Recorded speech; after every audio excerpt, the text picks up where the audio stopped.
ジョジョの奇妙な冒険ジョジョの奇妙な冒険ジョジョの奇妙な冒険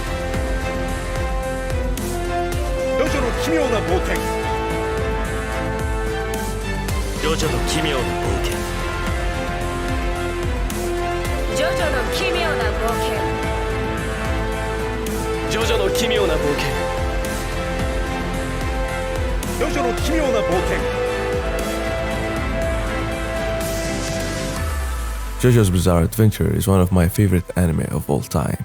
It's the pinnacle of battle shonen, with multiple sets of the most fun and well-written characters, wild and climactic adventures and conflicts, some of shonen's greatest villains, and an insane amount of enjoyability through it all. It became a cultural icon as it is, the unnecessary but very important poses inspired by sculptures, paintings and fashion magazines, detailed and high fashion inspired designs, and having almost every single character and standability be named after a band, a song or an artist, referenced by many other works, known for iconic and universal memes that everyone has come across at one point or another. A renowned work of passion that has existed for the last 38 years.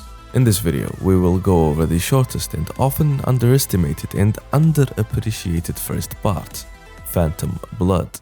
However, we cannot talk about JoJo's or Phantom Blood without talking about the man who created it, Hirohiko Araki, whose real name is actually Toshiyuki Araki. Hirohiko is just a pen name he uses. Araki is not just a mangaka, he's a JoJo character in himself. His life and personality can be described as bizarre and eccentric. Just going through his endless interviews and reading his author comments that he leaves at the end of every single chapter and volume, his life is shaped by a unique blend of genres, stories, music, art, and fashion, and that shapes both his real life and his magnum opus, Jojo no Kimyo na Boken.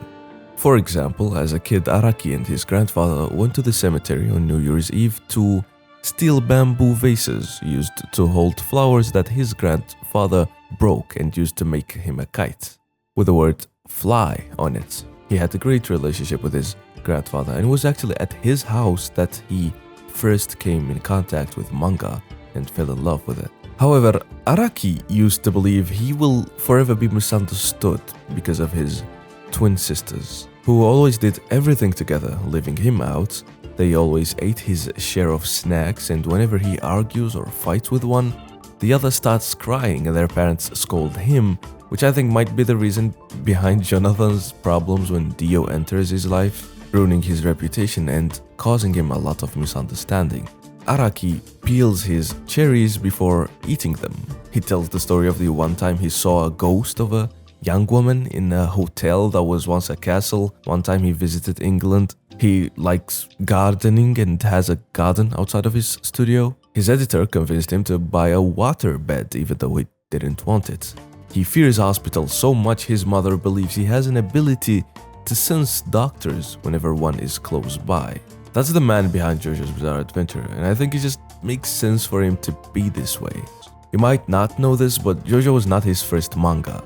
He first published one-shots like The Bottle and was praised for his originality, but also faced a lot of problems getting published and getting series cancelled because of his originality and very unique concepts. Poker Underarms, a Western story about two outlaws playing poker, gambling their lives to win. Say Hi to Virginia, a sci-fi story based around the locked room mystery, which he believed provides the ultimate suspense. Outlaw Man, another Western about outlaws and detectives. After these one-shots failed or didn't really do much other than give him experience, he worked hard, learned more, and started some series as well. Cool Shock BT, inspired by Sherlock Holmes, was his first actual serialization. He faced issues and it got cancelled, but he started another one, Bao the Visitor, which was also cancelled after only 9 chapters. He published a short manga with only 2 chapters titled Gorgeous Irene, but a shonen manga with a female protagonist who is a serial killer was not something that would work in the 80s. It did work wonders for him 12 years after that though, with Jolene in part 6. After these trials and errors, Araki visited England, which later became the setting and inspiration for JoJo's Bizarre Adventure, Phantom Blood.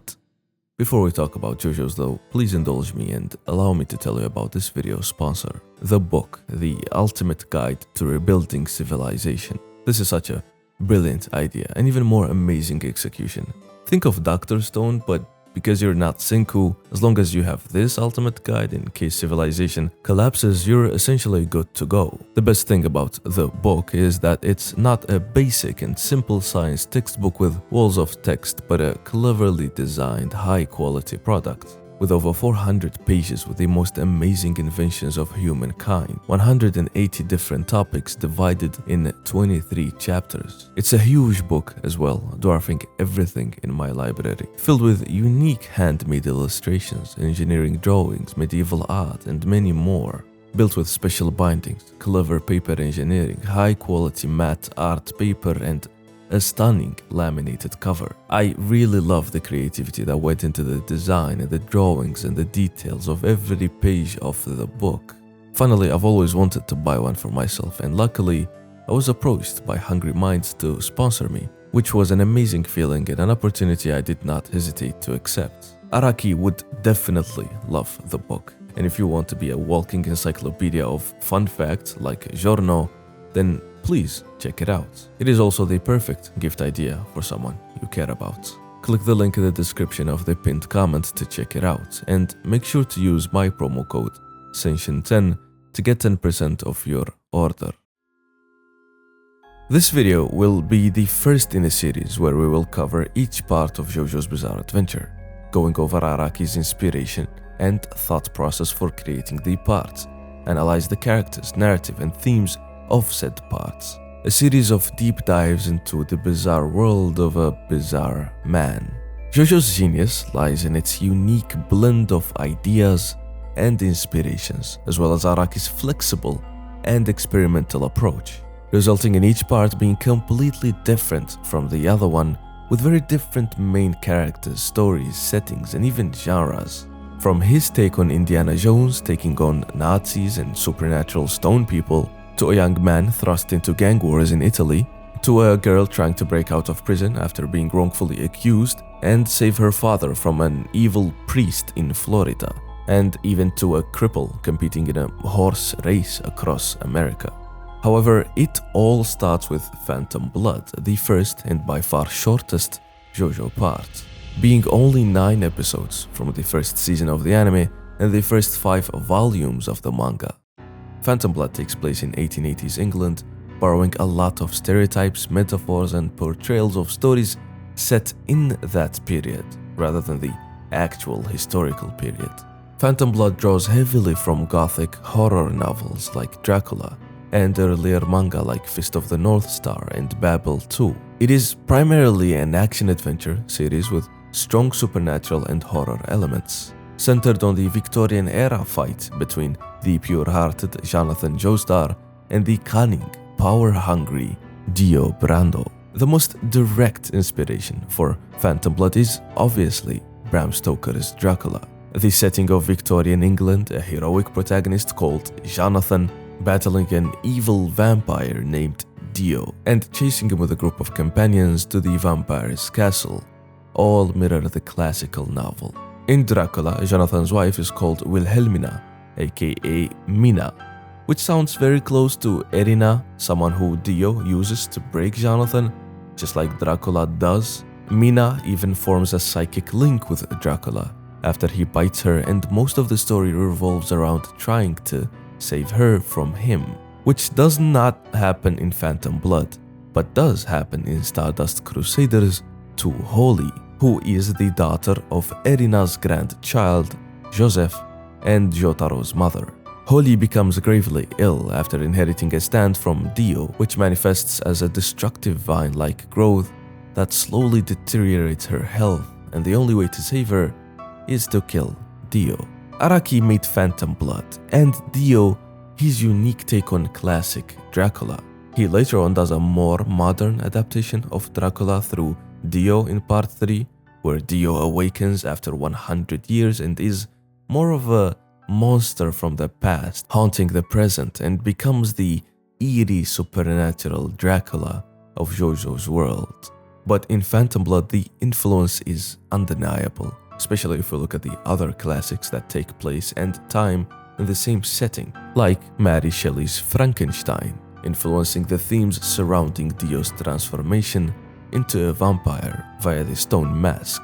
Like Victor Frankenstein's creation, Dio's defiance of nature results in catastrophic consequences. The idea of a monster invading the protagonist's life and ruining it is present in both cases of gothic horror and in Phantom Blood, ruining the protagonist's social lives and putting their loved ones' lives in danger. And if we think of Dio as his own Victor Frankenstein, since he was the one to don the mask and undergo the transformation, then another gothic horror novel from the 1880s rings a bell.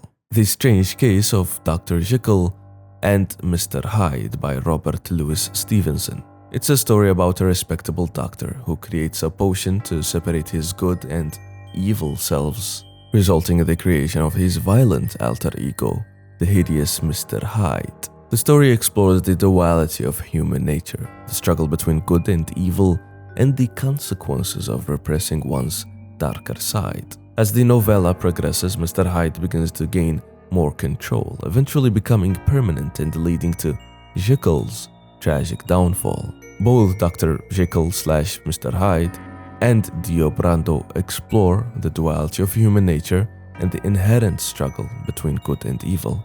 However, they represent this theme from different angles. Robert Louis Stevenson's novella is a cautionary tale about the consequences of separating one's dark side, while Jojo's Bizarre Adventure uses Dio to explore the nature of inherited evil versus chosen villainy, the consequences of embracing one's dark side. Dio also split his personality into the gentle and respectful young man who people adore, and his true self, the cunning and villainous Dio that wants to break Jojo's spirit and steal his family's fortune. It was only after he goes back to the streets of London, drinks alcohol, and is reminded of his dead alcoholic and abusive father that he commits his first direct kill and walks the steps towards unleashing his true self, ironically removing his mask.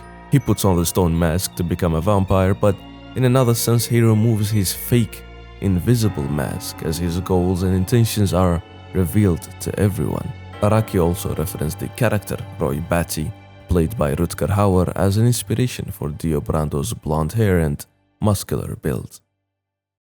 You might think I'm spending too much time talking about Dio and haven't even discussed the protagonist, Jonathan Joestar. And that's mainly because Phantom Blood is really Dio's story. Even Jojo's story is Dio's story. And that's not just my interpretation, but even the creator Araki considers Dio to be the true protagonist of Phantom Blood. And it kind of makes sense. Araki developed Dio's character design before Jonathan. Dio also makes his debut first before Jonathan. Araki pondered in deciding what would be the scariest factor and decided that evil from the past coming to get the present descendant would be the most frightening thing, like Dio's comeback in Stardust Crusaders and being the enemy of Jonathan's descendants, Old Man Joseph and Kujo Jotaro.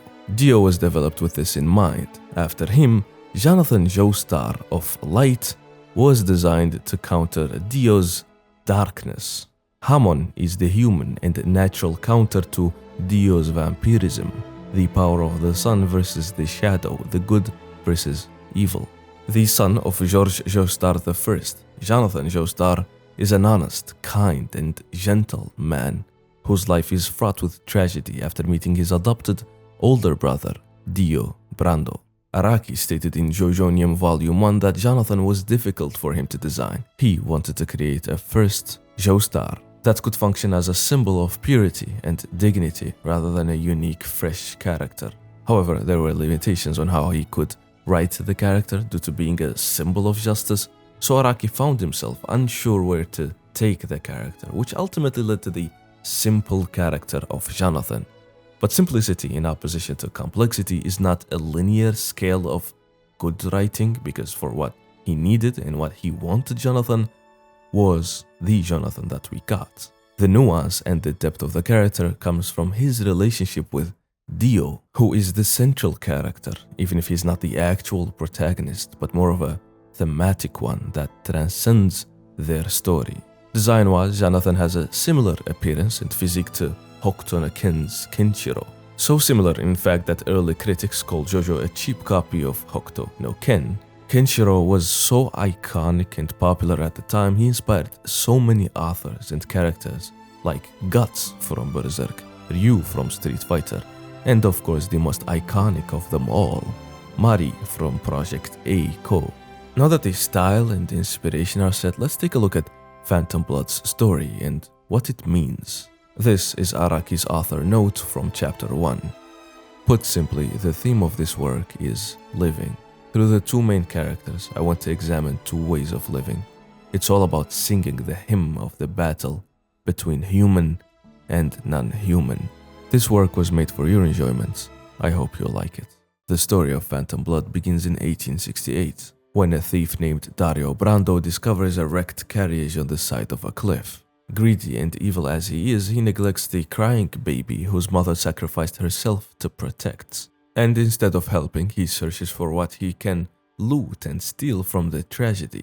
Joestar wakes up and mistakenly assumes that Dario saved his and his son's life. See, George is a textbook gentleman, full of honor and goodness, even at the price of naivety. He believes he owes Dario the thief, and Dario goes along with it. And it's this single interaction and clash of personalities that is the starting point of a set of stories that will span decades, centuries, and multiple generations of the Joestar bloodline across countries, continents, and even multiverses. A prologue witnessed by an ominous, mysterious mask, and in that night a knot in fate was formed. George's son, Jonathan Joestar, commonly known as Jojo, is the heir of the Joestar family, the only son and the protagonist of Phantom Blood. Like his father, he is gentle, chivalrous, courteous, and honorable, for the better and the worst. He will take a beating if that means he helps a young lady being bullied. He has his best friend and dog Danny by his side at all times and tries his hardest to be as gentlemanly and good as he can, following his father's teachings and carrying his family's legacy. Dario, on the other hand, was an awful man. Even in his deathbed, the last thing he leaves his son with is a scheme to rob the Joestar family of their fortune. He writes a letter to George telling about his health and his son in an attempt to have his son adopted by the Joestars to benefit from that wealth and maybe even have it all be his. And that's exactly when we're introduced to Dio Brando, a prideful and spiteful young man with as much charisma as he has hatred in his heart. Dio sees Jonathan as a weak, spoiled brat, and the moment he steps out of his wagon, he knees Danny in the face, Jojo's best friend, and already the two of them clash. Jonathan is scolded by his father, and Dio lies and pretends it was a mistake and that he was afraid of the dog. Their personalities are on full display in the first minute they meet. Jojo stands up for his dog, but he also doubts his eyes and gives Dio the benefit of the doubt in believing him. However, this is only the start of the psychological war that Dio intends to wage on Jonathan. Dio's goal is to simply remove Jonathan as an obstacle so he can secure the Joestar's wealth through inheritance and being favored by George. And just his existence in the manor pushes that plan further. George becomes harsher on Jojo after he sees how much more respectable and well-mannered Dio is in comparison. Of course, like I said earlier, it's all a mask and a lie. But Dio keeps on isolating Jojo and hurting him further, whether that's by beating him in a boxing match while cheating and poking his eye, stealing all of his friends and ruining his reputation by calling him a snitch. Jojo is aware of this, but he can't do much about it. He just chills with Danny and pays Dio no mind, especially after Irina shows up again. She and Jojo start hanging out and are clearly enamored with one another. Jojo's new love interest keeps him busy until Dio catches on. He assaults Irina, dishonoring her in order to ruin their relationship by making it awkward that he kissed her first, and it is this moment that another trait of Dio appears. Irina washes the forced kiss with water from a muddy puddle on the ground, and this gets Dio enraged because he was defied by a mere foolish girl. He slaps her and even acknowledges how mad. Dio has the most insane superiority complex you can see. Being named the word for God in Italian, he is so drunk with pride he sees everyone else as inferior, including Jojo, who he wants to bring to his knees, crush his spirits. But his actions only make Jojo burn with anger as well. They both burn from within, but in very different ways. Motivated by revenge for Irina's honor and his duty as a Joestar and a man, Jojo calls out Dio, and they finally fight. All of the build-up and tension leads to this exchange of blows in the Joestar mansion. Jonathan's rage allows him to overpower and beat Dio in a physical altercation that drives Dio to the ground and even makes him cry. Were the tears just a distraction to lure Jojo in and stab him, or were they genuine tears? The fight gets interrupted by their father and the fight ends. However, blood was spilled on the mysterious stone mask, causing it to awaken, and that's another major point in the two young men's lives. Jojo won the fight and he finally fought back, surprising Dio by his tenacity and strong spirit. However, Dio was still in rage. He kills Jojo's dog Danny by tying his snout shut so he couldn't bark and locking him up in a metal incinerator that was later turned on by a worker, burning the dog while he was alive. It's a brutal revenge and a cruel act in itself. Danny was Jojo's best and oldest friend. An extra moment from the manga that was cut from the anime was George telling the story of how Danny and Jojo first met, how the dog was afraid of unfamiliar faces when he first brought him home. Jojo tried to approach it, but was bitten in the arm.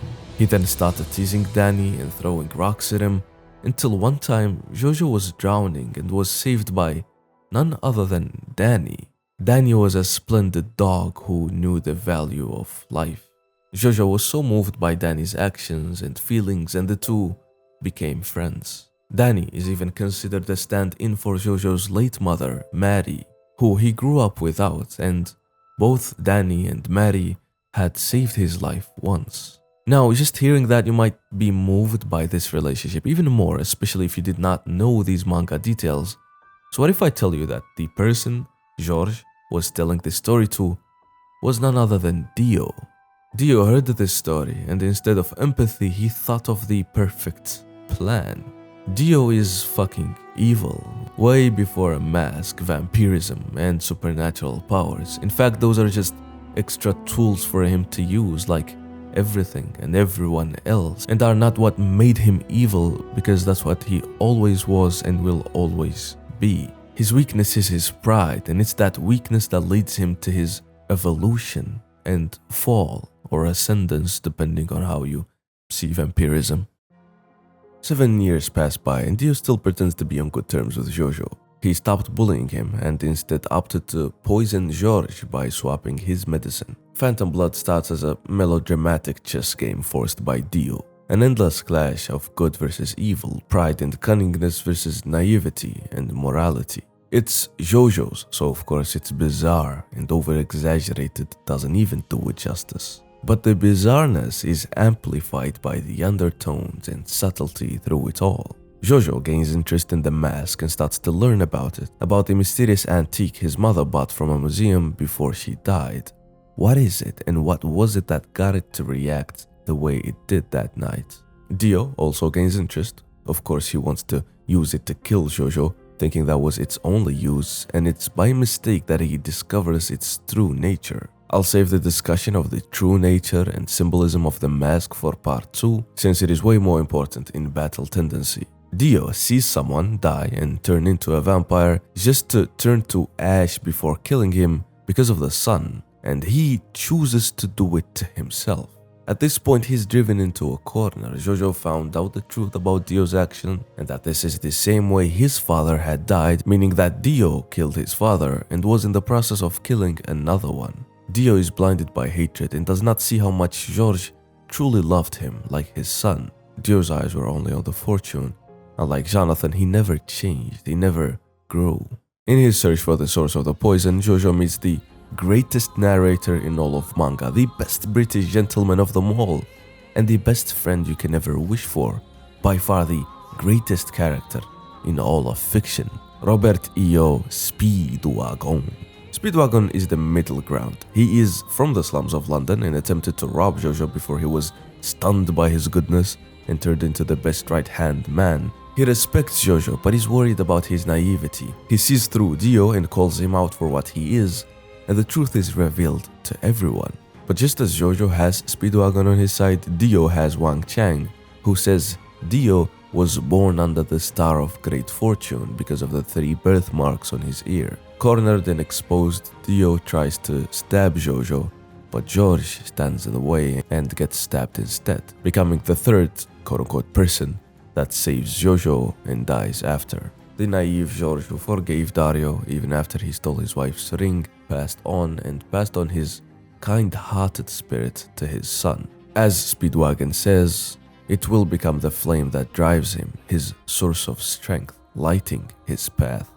Dio wears the mask and transforms. He says that humanity is limited and scheming is pointless, talking about himself and his ways for sure, and now that he's become a full vampire, he can discard everything else. No more plotting, no more pretending, no more suppressing himself. He can go all out and be all high and mighty.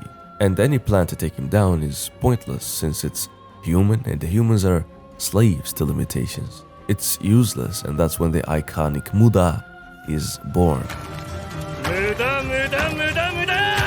and fights in the burning Joestar mansion before it turns to dust. Let the flames from his father's corpse lend him strength. Let his mother's portrait aid him, using the home they grew up in to his advantage, and the statue of the deity of love, the guardian of the Joestar. Dio recognizes his mistake once again in forgetting how Jojo can explode with anger, and so Dio is defeated and the story ends.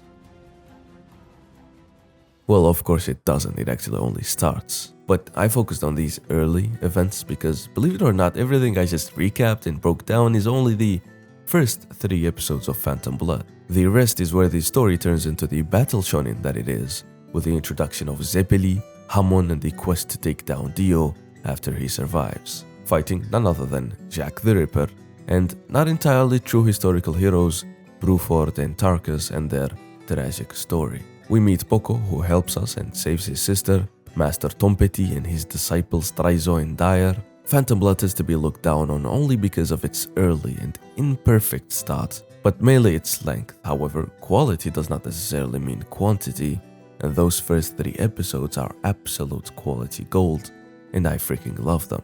I said earlier that Hamon is the answer to vampirism, and that's because the power of ripples is natural in JoJo's, and it evokes the power of the sun, the only weakness of vampire. Jonathan's spirits burn so bright, and he cloaks his fist with the sun to fight Dio, who can transform anyone and anything into a vampire or a zombie. He can control his temperature and freeze things, and is so high in his castle until he is taken out. But he then comes back yet again, this time as a head, and tries to steal Jojo's body because he is the only man he respects.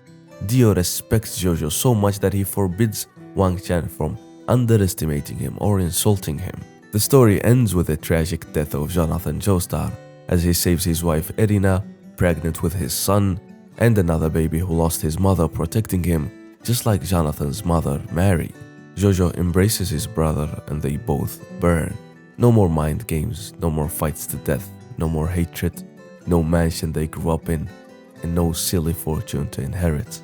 Dio caused everything around him to burn, and Jojo embraced Dio in that fire. The story of Phantom Blood may have ended there on the ship, but the story of Jojo's bizarre adventure only really begins. To me, Phantom Blood is the start of a legacy that spans decades and multiple storylines, both in story and in real life. It is the first successful manga of a man that worked so hard, faced so many challenges, but kept going and trying until he nailed it with Phantom Blood and continued to hit the nail with each part, surpassing himself and becoming an icon of our lifetime. JoJo's is a work of fiction akin to art, not because it's widely recognized as having been featured in museums like the National Art Center in Tokyo and the Louvre next to the Mona Lisa, but because it's so much more than just art, resonating with millions of people over the last almost 40 years it's been going. JoJo's Bizarre Adventure is Araki's magnum opus and his life's work, and it's a work full of life, full of love and passion that shines through every character, every power in every idea, every design, every name, every meme, and every exaggerated pose. Just like Phantom Blood started it all, this video also starts a series of videos I will make for each part, if this video does well, hopefully. Huge thanks to my patrons, who you could join if you want, by the way, and become a part of the Joestar family. Stay safe, hydrated, sexy, and see you in the next one.